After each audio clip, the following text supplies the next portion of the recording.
அனைத்து விவசாயிகளுக்கும் வணக்கங்க. ரீசெண்டாக பார்த்தீங்கன்னா அரசாங்கத்தில் புதிய ஒரு அப்டேட் பண்ணியிருக்காங்க விவசாயத்துக்காக. என்னென்னு பார்க்குறீங்களா?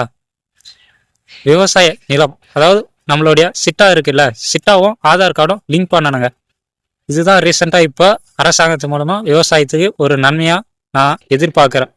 என்ன நன்மைன்னு பார்த்தீங்கன்னா, நம்ம அரசாங்கக்கிட்ட மருந்துகள் வாங்குறோம்ல, யூரியா அடி உரம்னு, அதாவது மானியத்தில். இப்போ கூட ரீசெண்டாக பார்த்தீங்கன்னா மருந்து பையை மாற்றி மானியத்தில் வந்த மருந்து எல்லாத்தையுமே வெளியே மாநிலத்துக்கு விட்டுறாங்கல்ல, அந்த மாதிரி நடக்கக்கூடாதுன்றதுக்காக பார்த்தீங்கன்னா அரசாங்கம் புதிய முயற்சியை பார்த்தீங்கன்னா எடுத்திருக்கு. நம்மளுடைய சிட்டாவும் ஆதார் கார்டும் ஒன்றா லிங்க் பண்ணிட்டா மானியமும் இல்லை, அதாவது ஏதோ ஒரு விவசாய கடனும் வாங்குறோம்னா ஒரு நல்ல ஏமாற்றம் இல்லாமல் தடுக்கலாம் அப்படின்னு புதுசாக அறிமுகப்படுத்தியிருக்காங்க. எந்த அளவுக்கு இருக்குன்னு தெரியாது, ஆனால் இது நல்ல திட்டம் தான் நான் சொல்லுவேன். இதை எப்படி லிங்க் பண்ணலான்னு நானும் தேடி பார்க்குறேன். நிறைய வெப்சைட்டில் தேடினேன், கிடைக்கல. அதாவது தெரிஞ்சவர்கிட்ட பார்த்தீங்கன்னா லிங்க்கை ஷேர் பண்ணுங்கன்னு சொல்லியிருக்கேன். பார்ப்போம், அவர் ஷேர் பண்ணாங்கன்னா எப்படி நம்மளுடைய நிலத்தை சிட்டாவிலையும் ஆதார் கார்டும் ஒன்றா இணைக்கலான்னு ஒரு வீடியோவை தனியாக போடுறேங்க.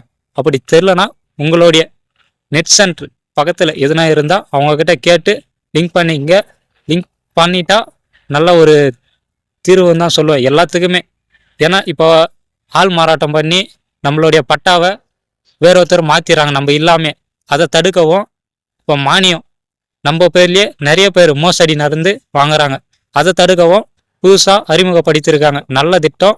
நீங்கள் உங்கள் பக்கத்தில் இருக்க நெட் சென்டரிலோ இல்லை, அதாவது விவசாயி நிறைய குழிகள் இருக்குது விவசாயத்துலேயே, அவங்கக்கிட்ட கேட்டிங்கனாலும் தெரிஞ்சிருக்கும். பட் தெரியினாலும் நீங்களே வெப்சைட்டில் கொஞ்சம் தேடினா கொஞ்சம் முயற்சி பண்ணி லிங்க் பண்ணிவிடுங்க.